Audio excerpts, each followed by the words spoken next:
Okay. Today, the Congress party in Andhra Pradesh has taken part in the agitation, in a Thali Bajao agitation, and we've called this Super 6 Super Flop.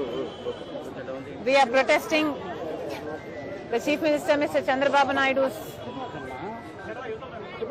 promises that he gave and is not able to fulfill any of them. Mr. Chandrababu Naidu, before coming to power, made the promises called the Super 6. He promised 20,000 rupees to every farmer. He promised 15,000 rupees to every school-going student. He promised 18,000 rupees to every woman. And he also promised 1,500 rupees per month to every poor woman. He also promised free bus. He also promised 3 cylinders free. He also promised 20 lakhs of jobs to our unemployed youth, and he also promised 3,000 rupees unemployment stipend. Our question is, it has been 7 months since Mr. Chandrababu Naidu has come to power, and he has not fulfilled any of the promises. Why? Mr. Chandrababu Naidu is enjoying the power given to him by the people of Andhra Pradesh, but the promises given by him to the people of Andhra Pradesh are neglected today. How fair is this? Mr. Chandrababu Naidu needs to answer the people of Andhra Pradesh. Mr. Chandrababu Naidu knew very well the difficulties the Andhra Pradesh state faced. In spite of all that, he gave these promises. He said he is having an alliance with the BJP party for reasons, for welfare and development reasons for the people of Andhra Pradesh. So we are asking him, where is welfare? Where is the development? What has BJP done? What has Mr. Modi done? Till now, 7 months has passed. We haven't seen any fruit from Mr. Chandrababu Naidu. All he says is numbers. All he says is he's doing big things, he's planning big things. But materially, on the ground, we don't see anything happening. Congress party once again demands, Mr. Chandrababu Naidu, that Congress party is going to take up this agitation, Thali Bajao, Super 6 Super Flop, on a monthly basis if you do not fulfill the promises given by you to the people of Andhra Pradesh. Thank you.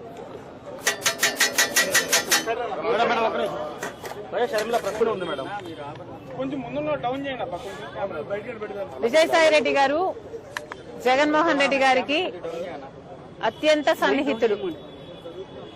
Jaganmohan Reddy గారికి ఆయన చేసి పెట్టని పని లేదు. జగన్మోహన్ రెడ్డి గారు ఏ పని ఆదేశిస్తే ఆ పని చేయటం, ఎవరిని తిట్టమంటే వారిని తిట్టడమే విజయసాయి రెడ్డి గారి పని. ఒక రాజకీయంగానే కాదు, ఆఖరికి వ్యక్తిగతంగా కూడా, నా బిడ్డల విషయంలో కూడా రాజశేఖర్ రెడ్డి గారి ఆశయం ఇది అని తెలిసి కూడా, రాజశేఖర్ రెడ్డి గారు ఇది కోరుకుంటున్నారు అని తెలిసి కూడా అందుకు వ్యతిరేకంగా మీడియా ముందుకొచ్చి అబద్దాలు చెప్పిన వాళ్ళు విజయసాయి రెడ్డి, చెప్పించిన వాడు జగన్మోహన్ రెడ్డి గారు. మరి వ్యక్తిగతంగా, ప్రొఫెషనల్ గా, రాజకీయంగా ఇంత సన్నిహితంగా ఉన్న విజయసాయి రెడ్డి గారు ఈరోజు జగన్మోహన్ రెడ్డి గారికి గుడ్ బై చెప్తూ వైసీపీకి రాజీనామా చేశారు అంటే ఇది చిన్న విషయం కాదు. దీన్ని అర్థం చేసుకోవాలంటే వైసీపీ కార్యకర్తలైనా, రాజశేఖర రెడ్డి గారి అభిమానులైనా ఆలోచన చేయాలి. జగన్మోహన్ రెడ్డి గారిని ఈరోజు విజయసాయి రెడ్డి గారు లాంటి వాళ్లే వదిలేస్తున్నారు అంటే ఎందుకు వదిలేస్తున్నారు? జగన్మోహన్ రెడ్డి గారికి దగ్గరగా ఉన్న వాళ్ళు, జగన్మోహన్ రెడ్డి గారి కోసం ప్రాణం పెట్టే వాళ్ళు ఈరోజు ఒక్కొక్కరిగా జగన్మోహన్ రెడ్డి గారిని వీడుతున్నారు అంటే దానికి కారణం జగన్మోహన్ రెడ్డి గారు నాయకునిగా విశ్వసనీయత కోల్పోయారు.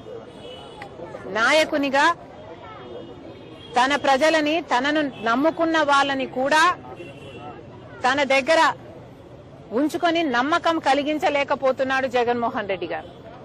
కాబట్టే ఈరోజు రాజకీయంగా అయినా వ్యక్తిగతంగా అయినా జగన్మోహన్ రెడ్డి గారు విశ్వసనీయత కోల్పోయారు. కాబట్టే జగన్మోహన్ రెడ్డి గారు నా అనుకున్న వాళ్ళంతా దూరం అవుతున్నారు. అంటే ఇంకోటి మేడం, అంటే విజయసాయి రెడ్డి ఇప్పుడు ఏదైనా బీజేపీతో ఏదైనా చేస్తున్నారు అనుకుంటున్నారు, లేకపోతే ఆయన కంప్లీట్ గా రాజకీయాలు దూరమని చెప్తున్నారు? ఆయన బీజేపీ ఏదైనా వ్యూహంలో భాగంగా చేస్తున్నారు అనుకున్నారు? అంటే ఆంధ్రప్రదేశ్ లో రాజ్యసభ సభ్యుల్ని తీసుకుని రాజ్యసభలో బలపడాలనే వ్యూహం ఏమన్నా బీజేపీ ఉందనుకున్నారు? ఎందుకంటే జగన్మోహన్ రెడ్డి గారు బీజేపీకి మోడీ గారికి దత్తపుత్రుడు. జగన్మోహన్ రెడ్డి గారు తనని తాను కాపాడుకోవడం కోసం సాయిరెడ్డిని బీజేపీ దగ్గరికి పంపించాల్సిన అవసరం లేదు. ఎందుకంటే జగన్మోహన్ రెడ్డి గారు ఇంతకాలం సాయిరెడ్డిని తన దగ్గర పెట్టుకునే బీజేపీ నుంచి ఫేవర్స్ పొందాడు, తనని తాను కాపాడుకోగలిగాడు. కాబట్టి సాయిరెడ్డిని పంపితేనే బీజేపీ నాకు అనుకువగా ఉంటది కాబట్టి పంపుతున్నాము అని అనుకోవడానికి ఇక్కడ వీలు లేదు. జగన్మోహన్ రెడ్డి గారు విశ్వసనీయత కోల్పోయారు కాబట్టే విజయసాయి రెడ్డి వదిలి వెళ్లిపోయాడు అన్నది నా అభిప్రాయం. వివేకానంద హత్య గురించి కూడా విజయసాయి రెడ్డి మాట్లాడారు ఢిల్లీలో. అవినాష్ రెడ్డి ఏం చెప్తే అది మీడియా ముందుకు వచ్చి చెప్పాను, ఆయన గుండెపోటుతో చనిపోయారని చెప్పారు, అదే నేను చెప్పానని ఒక వివరణ ఇచ్చే ప్రయత్నం చేశారు విజయసాయి రెడ్డి. ఎప్పుడు? మధ్యాహ్నం ఢిల్లీలో మాట్లాడారు. సాయిరెడ్డి గారు ఇప్పటికైనా నిజాలు చెప్పాలి. ఈ నిజమే కాదు, ఇప్పుడు నిజం చెప్పారు సంతోషం, ఈ నిజమే కాదు, మీరు ఎన్ని అబద్దాలు చెప్పారో మీకు తెలుసు. అన్ని విషయాలు కూడా మీరు అవినాష్ రెడ్డి గారిని, జగన్మోహన్ రెడ్డి గారిని కాపాడడం కోసం, వాళ్ళ కోసం, జగన్మోహన్ రెడ్డి గారి కోసం మరి ముఖ్యంగా ఎన్ని చేశారో ఇప్పటికైనా ఈ ఒక్క నిజమే కాదు మిగతా నిజాలు కూడా బయట పెడితే జనాలు సంతోషిస్తారు. సరస్వతి భూములను వెనక్కి తీసుకుంటుంది రాష్ట్ర ప్రభుత్వం. మనం కూడా ఎస్ఐన్ ల్యాండ్ ని కబ్జా తీసుకున్నారు, కొన్ని 24 ఎకరాలని ప్రభుత్వం వెనక్కి తీసుకుంది. దాని గురించి మేడం 26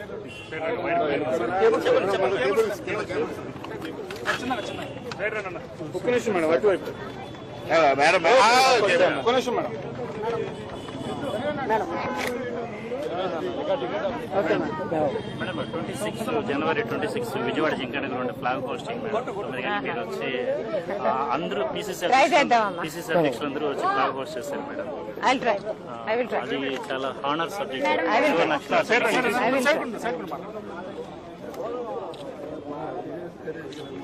అంటే నేను చెప్పింది నిజమనే కదా ఇప్పుడు అనే మాట ఒక మాట చెప్పండి. ఎందుకంటే మొదటి నుంచి నేను చెప్పింది అదే కదా. అదేలే అన్ని నిజాలు చెప్పాలని చెప్పామంటే అదే కదా. క్యాన్సర్ చూసారు